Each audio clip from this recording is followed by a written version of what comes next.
건 부모들에게 커다란 고통입니다. 특히나 이 자녀들이 어렸을 때 부모가 살아있는데도 불구하고 먼저 세상을 떠난다는 건 이 부모의 마음에 보통 큰 상처가 아닐 겁니다. 보통 이 영아 사망률이 그 나라의 문화 수준과 그리고 이 생활 등급을 정하는 어떤 이 수치로 사용되기도 하는데, 어린아이들 돌보는 유니세프의 통계에 의하면 2020년도에 세계 영아 사망률 통계가 1000명당 39명, 그러니까 100명당 3.9명, 3.9%라고 합니다. 한국 같은 경우에는 2.7%고, 그러니까 1000명에 2.7명, 그러니까 0.27%고, 그리고 이태리는 2구, 그러니까 1000명당 2.9명의 어린아이들이 되어 있기도 합니다.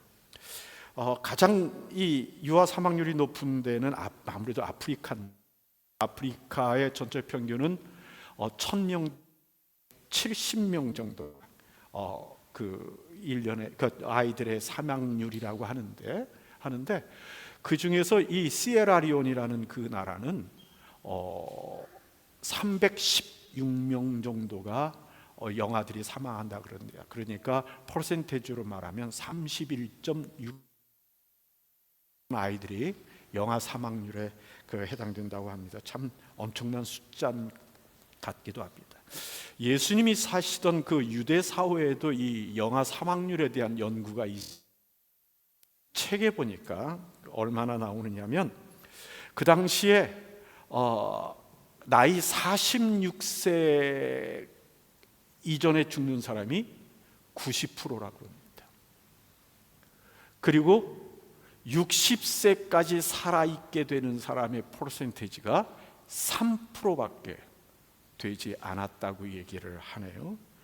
6세 이전의 아이들이 30%의 아이들이 세상을 떠나게 되고, 16세 이전에 60%의 자녀들이 세상을 떠나는 것이 그 당시에 그 상황이라고 그럽니다. 그 이제 구약에 나타난 왕들의 이 사망하는 나이를 보면 또 알게 되는데, 이 왕들의 평균 수명이 나이가 어떻게 되냐면 44살입니다. 이렇게 빨리 있다 보니까 이 일찌감치 왕의 후손을 유지하기 위해서 결혼을 어린 때부터 벌써 결혼을 시키게 되죠. 그런데 그것이 또 거꾸로 20세 미만의 여인들이 결혼해서 아이를 낳게 될 경우에 여인들의 몸이 성숙하지 못한 상태에서 아이를 낳는 것 때문에 아이들의 사망률이 또 급격히 높아진다는 이야기를 하기도 합니다. 그러니까 그 사회의 보편적인 모습이 아이들이 뭔가 건강하지 못하게 병들어 있는 모습들로 살아가는 그런 상황이 돼 있고, 그러니까 길거리 다니는 아이들이 좀 얼굴이 좀 이렇게 헬스하고 피부가 병들어 있는 모습들로 살아가는 아이들을 쉽게 볼 수 있는 상황인 거죠. 그러니 앉아서 그 자녀들을 바라보는 부모들의 얼굴에는 자녀들에 대한 기쁨보다는 자녀들의 모습에 대한 마음의 슬픔들이 있을 수밖에 없고, 예수님이 병 고치시는 예수님이 계시는 곳에 자꾸만 자기 자녀들을 보내는 그 부모들의 마음, 그것을 우리가 충분히 이해할 수도 있겠다 하는 생각이 들기도 합니다. 예수님께서 갈릴리의 남쪽에 있는 나인이라는 성을 방문하게 됐습니다. 지도를 한번 볼까요? 지도에 보시면 조기쯤 갈릴리에서 조쯤에 나인성이 있는 것 여러분 기억해 주시면 좋겠습니다. 그 성문 가까이 가고 있는데 그 사람들이 장례하는 그 행렬이 그 성문 밖으로 나오고 있었습니다. 성문 밖변에 있는 야산에 이 구멍을 가지고 공동묘지들을 만들었기 때문에 장례를 마치고 그곳에 묻으려고 사람들이 나오고 있는 그런 상황인 거죠. 이스라엘 사람들은 사람들이 죽으면 당일날 곧바로 장례를 하고 묻는다고 그러네요. 왜냐하면 이 날씨가 너무 덥다 보니까 이 시체가 빨리 부패해서 그 냄새가 나지 않도록 빨리 장리를 해서 처리한다라고 이야기를 합니다. 보면은 이게 세마포 싸고 을 이렇게 덮고 그리고 관에다 넘기는데 그 관은 이 뚜껑이 없는 관 형태로 옮기게 된다 그럽니다. 그리고 장례가 가게 되면 아무리 가난한 사람도 2명 정도의 이 피리 부는 사람, 그 장례할 적에 뒤에서 이렇게 노래 슬프게 피리 부는 사람을 고용을 하고, 그 다음에 이 곡을 해주는 여자, 막 울어주는 여자 있잖아요. 전문적으로 돈을 받고 하는 그 여자 한 사람을 고용하는 것이 보통 이스라엘의 장례의 모습이라고 합니다. 그러니까 그날도 그런 형태로 나인성으로부터 장례 행렬이 나오고 있었을 겁니다. 뭐 공중보건도 확립되어 있지 않고 자연재해나 위험이나 어떤 전쟁이나 그 외 어려운 국민들을 보호하고 사람들이 자신을 보호할 수 있는 여러 환경이 되지 않다 보니까 사람들이 병에 걸리고 어떤 재난 부상을 당했을 때 죽음에 이르는 그 기회들이, 그 확률들이 높아지는 거죠. 생각을 해보니까 그 생각이 나더라고요. 아프간과 이 이란 국경에 있는 그곳에 이 자녀들에 관한 쓴 글을 보았는데 참 가슴 아픈 그 이야기를 들었습니다. 여러분 첫 번째 사진 한번 봐주시겠어요? 이 아이들이 양귀비 전에 아편을 만드는 양귀비를 여러 가지 같이 기릅니다. 같이 기르고, 그 다음에 그곳에는 병원도 없고 약도 없다 보니까 아프면 나이군간에 저 양귀비 그 아편을 주어서 잊게 하고 치유한다고 생각을 하는 거죠. 심지어는 글을 보니까 이 엄마가 저기 농장에 가서 일했는데 아이가 하도 칭얼대고 우니까 그 아이를 이 아이에게 아편을 줘서 이 목 놓아게 만드는 상태에서 나가 일을 하기도 한다 하고요. 그 다음 사진 한번 보여주실래요? 이렇게 부모가 집안에서 그냥 그대로 그 아편을 계속 하는 그 제를 아이들이 어려서부터 그 맛 자라면서 일찌감치 중독에 들어서 그냥 인생체가 그렇게 회전이 되는 모습을 갖는다는 이야기를 보고는 참 이들의 비참한 삶의 이 모습에 가슴이 아파했습니다. 그 글의 주제가 뭐냐면 코라라는 아편 마약 중독이 주제가 되어 있는 것을 보기도 했습니다.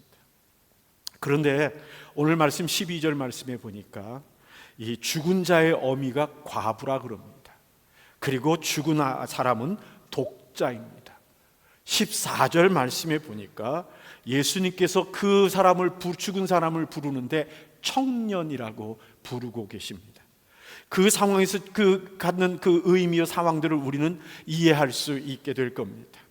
이 여인은 아이가 다 자라기 전에 남편이 가서 과부가 됐고, 그리고 이 아이가 다 자라기 전에 먼저 죽어서 이 엄마는 혼자 남겨져 있는, 그 앞일도 암담하고 이제는 같이 살아갈 가족도 없는 상태가 되어 있는 이 여인의 모습입니다. 여러분 13절 말씀 우리 같이 한번 읽어볼까요? 13절입니다. 같이 읽죠. 시작. 주께서 과부를 보시고 13절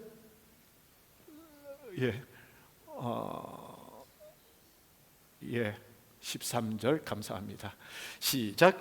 주께서 과부 보시고 불쌍히 여기사 라 하시고, 예수님께서 과부인 여인에게 울지 말라라고 말씀하십니다. 여기서 운다는 말은 소리내서 통곡을 거의 하면서 통곡을 하면서 우는 그 표현을 쓰는 단어를 사용하고 계십니다. 그건 뭐 당연하겠죠. 자기의 는데 아이까지 잃어서 의 마음이 찢어지는 건 어쩔 수 없을 겁니다. 그런데 예수님께서 그 여인을 보고 가슴 아파하시는 그 표현의 단어가 무척 심상치가 않습니다.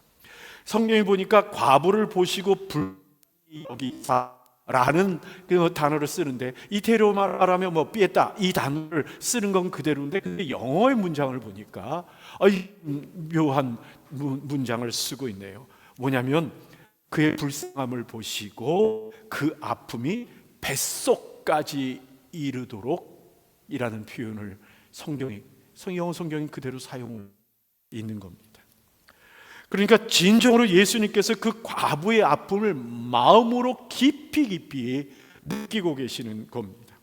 한 여인이 자기 아들을 잃고 고통과 외로움과 어두운 미래에 대한 암담함으로 인해서 힘들어하고 그리고 통곡하는 그 호소함에 대해서 예수님께서 같이 동참하고 있는 마음을 성경이 그대로 표현하고 있는 겁니다.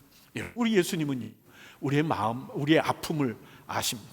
히브리서 4장 15절 말씀 우리 같이 한번 읽을까요? 4장 15절 같이 시작. 우리에게 있는 대제사장은 우리의 연약함을 동정하지 못하실 이가 아니요 모든 일에 우리와 똑같이 시험을 받으신 이로되 죄가 없으시니. 어떻다고요? 우리와 똑같은 시험을 받았고 똑같은 고통을 겪고 같은 아픔을 경험한 예수님이십니다. 그렇기 때문에 이 여인의 아픔, 아니 우리의 아픔에 대해서 예수님도 동일하게 그 아픔을 동참하고 계실 수가 있는 분이라는 겁니다. 여러분, 나사로 얘기를 우리는 알고 있습니다. 그렇죠? 예수님께서 마리아의 그 형제인 나사로의 죽음에 대한 소식을 듣고는 예수님께서 그 집을 방문하셨습니다. 그리고는 온 가족들이 자기의 형제인 나사로가 죽은 것 때문에 아파하는 그 모습을 보면서 예수님도 마음이 아파하는 모습이 성경에 나타납니다. 요한복음 11장 32절부터 35절까지 같이 한번 읽어볼까요? 시작. 마리아가 그 발 앞에 주께서 여기 계셨더라면 내 오라버니 죽지 아니하였겠나이다 하더라. 예수께서 그가 우는 것과 또 함께 온 유대인들이 우는 것을 보시고 심령의 불쌍히 여기사 이르시되 그를 어디다 두었느냐 이르되 주여 와서 보옵소서 하니 예수께서 눈물을 흘리시더라. 그 마음이 심히 아프셨다라고 표현합니다. 물론 이제 예수님께서는 그 무덤에 찾아가실 것이고 그리고 그 무덤에서 나사로를 살려내실 것이 분명합니다만, 그러나 그 죽음 자체를 보고 아파하는 가족들의 그 비통한 모습에 대해서 예수님께서 무덤덤하게 쳐다보고 계시는 분이 아니라는 사실입니다. 곧 살아날 것이지만, 그러나 그 살아남과 달리 그 가족들의 아픔에 대해서, 그 가족을 잃은 것의 아픔에 대해서 주님께서 같이 동참하고 계신다라는 것을 성경이 우리에게 말씀합니다. 우리가 아파하고 힘들어하고 고통과 고난 속에서 어찌하지 못하고 몸부림치고 있을 때 주님께서 우리의 문제를 해결해 주시기도 하지만, 그러나 그 문제를 해결해 주시는 것에 앞서서 우리의 내면의 아픔과 힘듦과 고통에 하시는 것을 성경이 우리에게 가르쳐 주시는 겁니다. 상가집에 가셔서 그 죽은 사를 살리실 거기 때문에 걱정 마, 내가 다 해결할 테니까 뭐 그렇게 쓸데없이 걱정하고 있어 라고 말씀하시는, 그래서 그들의 슬픔을 가벼이 보시는 주님이 아닌 겁니다. 우리의 순간의 아픔과 고통조차 주님은 외면하지 아니하시고 함께 하시는 것을 오늘 우리에게 말씀하십니다.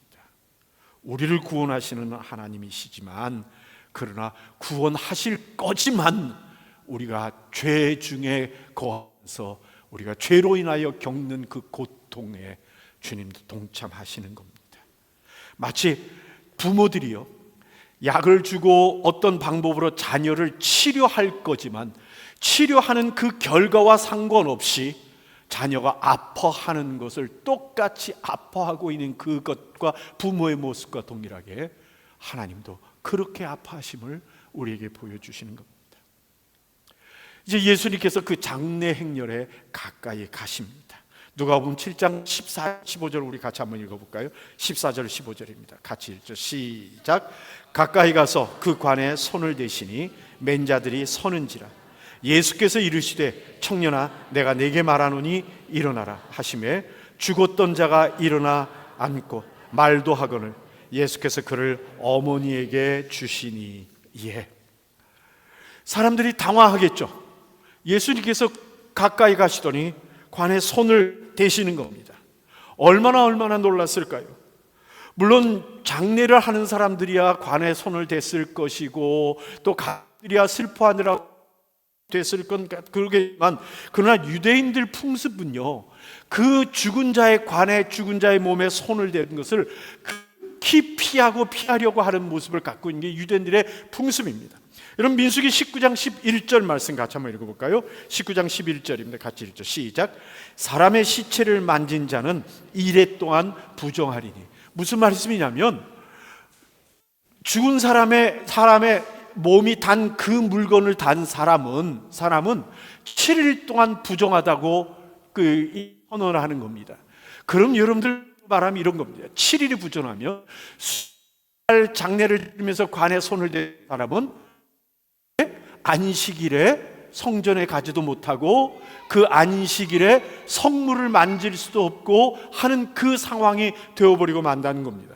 그러니까 사람들이 그 장례에 가서도 관이나 시신을 만지는 것을 극히 최소한의 사람이 아니군 피하려고 하는 것이 그 당시의 모습일 것은 분명합니다. 그런데 예수님께서는 과부의 아들의 그 관에 손을 대십니다.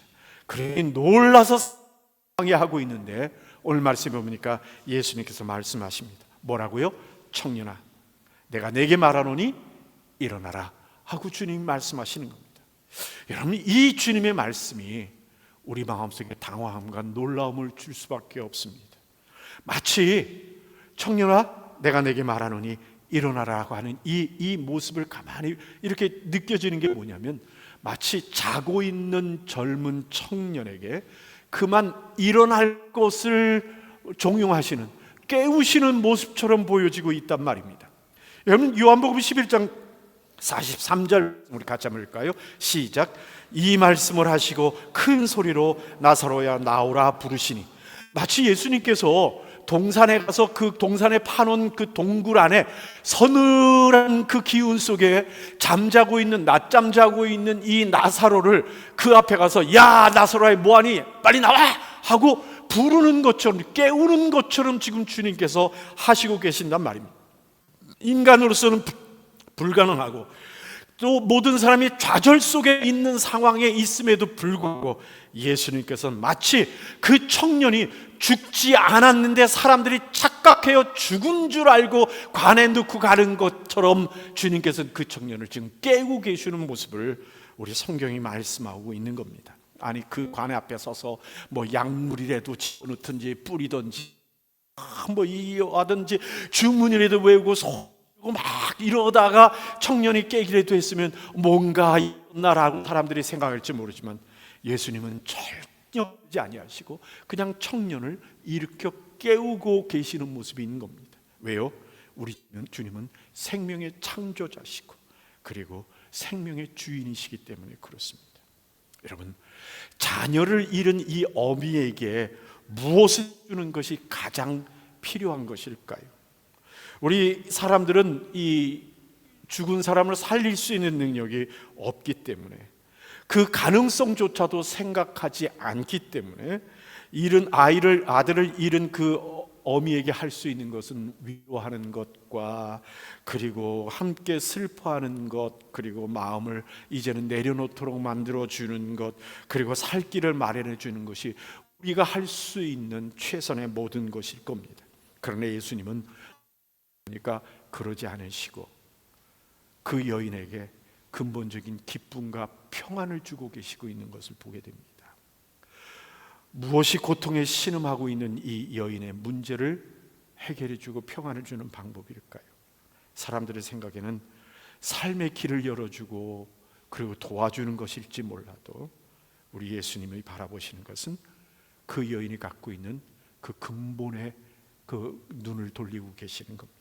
여러분, 하나님은요 우리의 근본적인 것에 관심이 있으십니다. 물론 어떤 사람에게는 육신의 생명보다도 더 근본적인 것이 있어서 하나님이 그 근본에 가까이 가시는 일도 있겠지만, 그러나 하나님은 우리의 근본적인 것을 치유하시는 것에 더 관심을 갖고 계신다는 겁니다. 우리가 힘들고 어려울 때 우리에게 찾아오신 예수님을 발견해 보셨습니까? 우리의 문제의 근원에 찾아오셔서 우리 주님이 나를 근본적으로 치유해 주시기를 원하셔서 만나기를 경험해 보셨습니까? 그리고 그 주님께서 우리의 오늘 치유하심을 경험해 보신 적이 있으십니까? 혹시 요한복음 11장 3절에 있는 말씀처럼 나사렛의 누나인 마르다가 아니 이미 죽은 지 사흘이 돼서 냄새가 나는데 왜 끄집어내려고 하십니까? 아니 이미 끝났습니다. 더 이상 손대지 마세요라고 외치는 그것처럼 혹시 우리 스스로가 갖고 있는 우리의 문제를 바꿀 수 없다라고 하는, 우리의 문제는 치유될 수 없다고 하는 그 불가능의 마음을 가지고 예수님 앞에, 하나님 앞에 감추면서 하나님이 가까이 오지 못하도록 우리가 막고 있는 것은 아닙니까? 우리의 창조주, 우리의 구원주 하나님을 우리의 문제를 치유하시는 분으로 삼지 않고 우리가 저질러 놓은 문제를 뒤에서 수습하는 무슨 보험관 생각하고 우리가 믿음의 삶을 살아가는 것은 아닌가 하는 겁니다. 여러분, 하나님은 우리의 삶의 근본의 문제를 치유하기를 원하십니다. 녹슨 파이프 위에 그냥 페인트 칠해놓고 멀쩡한 것처럼 보여지게 만드는 것이 아니라 그 자체를 근본적으로 바꾸시를 원하는 것이 주님의 원하심입니다. 하나님께서는요, 당장 우리들의 급한 문제 해결하려고 징징대는 그러한 우리의 기도에 끌려다니는 분이 아닙니다. 우리가 하나님 앞에 우리의 근본의 문제를 내놓기를 기다리시는 분입니다. 왜요? 그렇지 않으면 우리는 똑같은 문제를 평생 똑같이 반복하며 문제를 안고 살 수밖에 없는 사람이 되기 때문에 그렇습니다. 그 여인의 근원의 문제를 아시는 주님께서 그 아들이 누워있는 관에 다가가셔서 그 아들의 죽음에 손을 대고 소리를 쳤던 그 주님의 모습, 그렇다면 우리도 우리 주님께서 우리의 문제의 근원에 가시도록 문을 열어야 할 겁니다. 마음을 열어야 할 겁니다. 우리들의 속에 있는 것을 주님께서 들여다 보실 수 있도록 해야 할 겁니다. 주님께는 변명, 불신, 고집 문제를 드러내야 하는 것이 바로 우리 성도들의 올바른 모습입니다. 그래서 나도 포기한 그 관에 주님이 손을 대시도록 해야 합니다. 말씀을 맺겠습니다. 예수님은요, 우리의 아픔과 고통을 함께 느끼시면서 우리의 문제의 근원으로 다가가기를 원하십니다. 여러분, 아프십니까? 힘이 드십니까? 겹쳐있는 여러 가지 어려움에 어쩔 줄 몰라서 소리를 내고 있는 것은 아닙니까? 우리 주님께서 우리의 문제의 중심에 가시도록, 다가가시도록 길을 여는 우리 로마 한인교회 성도들이 됐으면 좋겠습니다.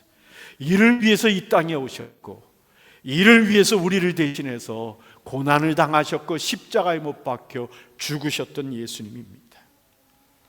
여러분, 빼꼼히 살짝 문 열어서 우리가 원하는 부분만 주님이 보시도록 하는 것이 아니라 활짝 열어서 우리 주님이 생각하시는 그곳으로 주님이 가실 수 있도록 우리의 문을 열어야 합니다.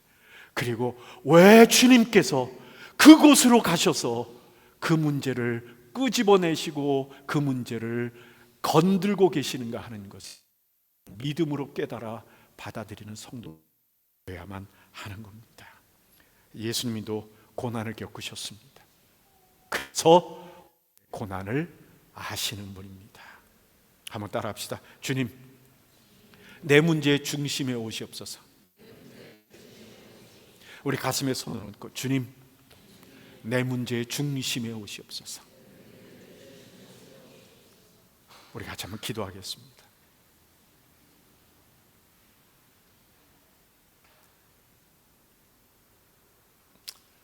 아버지 하나님,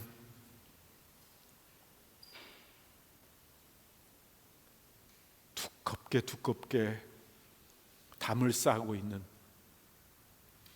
그래서 주님으로부터 우리 스스로를 감추고 살아가는 우리들을 불쌍히 여겨 주시옵시고, 주님께서 나의 죽어있는 마음, 나의 죽어가는 영혼, 나의 죽어가는 삶에 손을 대실 수 있도록 문을 여는, 길을 여는, 그리고 주님께 나를 드리는 믿음의 성도 되게 하여 주옵소서. 그래서 똑같은 문제를 안고 반복하고 그리고 힘들어하며 마음의 평안을 잃는 우리 되지 않도록 돌보아 주옵소서. 예수님 이름으로 기도하옵나이다. 아멘.